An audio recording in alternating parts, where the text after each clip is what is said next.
The New York Knicks headliners performed as advertised en route to a comeback victory over the Miami Heat. There was finally truth in advertising for the New York Knicks on Wednesday night in South Beach. The new-look Knicks lived up to the reputation they garnered this offseason, as headliners old and new paved the way to a 116-107 victory over the Miami Heat that saw them overcome a deficit that reached as high as 13.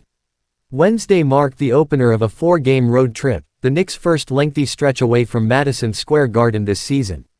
Playing in front of a vocal, pro-New York crowd at Kaseya Center, the Knicks 2-2 made things right against an old enemy.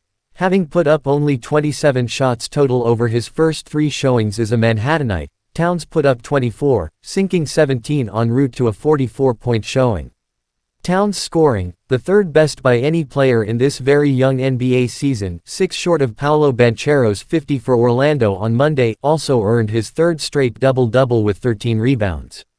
Towns earned a dozen of that tally off 4 3-pointers, which proved contagious, dead last in 3-point tries entering Wednesday's game. Each of the Knicks' 5 starters sank at least 2, with Mikal Bridges tying Towns with a quartet. The Knicks were 18-0-40 overall with Miles McBride adding a pair off the bench. Elsewhere, Jalen Brunson posted a season-best 9 assists after expressing frustration that he wasn't able to feed Towns during his early inactivity. Brunson also scored 22 points, hitting half of his last 10 after going 1 of 8 in the first 2+ periods. Josh Hart joined Towns in the double-double brotherhood for the 3rd straight game, hauling in a game-best 14 rebounds next to 10 points while OG Anunoby rounded out the starters' success with 11 points while playing his sterling brand of defense. It was clear from the get-go that experience and outside shooting would play prominent factors in Wednesday's game. Towns scored 12 of the Knicks' 26 points in the opening period, but Tyler Herro countered with 14 of his own en route to Miami's 32-26 lead at the end of the period.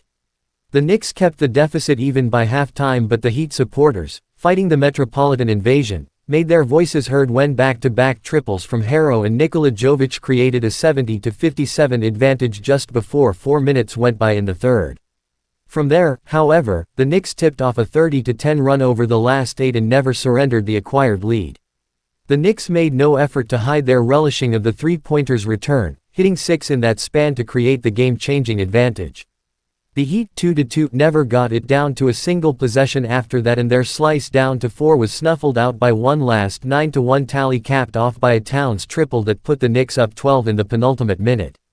Herro led the Heat with 34 points, primarily built on his 8 triples, but the Heat's headliners were held in check. Jimmy Butler shot only 9, though he hit 6 and lost 4 turnovers, while Bam Adebayo was held to just 3 rebounds. This season's latter 2 meetings between the Knicks and Heat will be staged in March, with the first returning to South Florida on the 2nd. In the meantime, the Knicks' road trip continues on Friday night when they face the Detroit Pistons, 7 p.m. ET, MSG.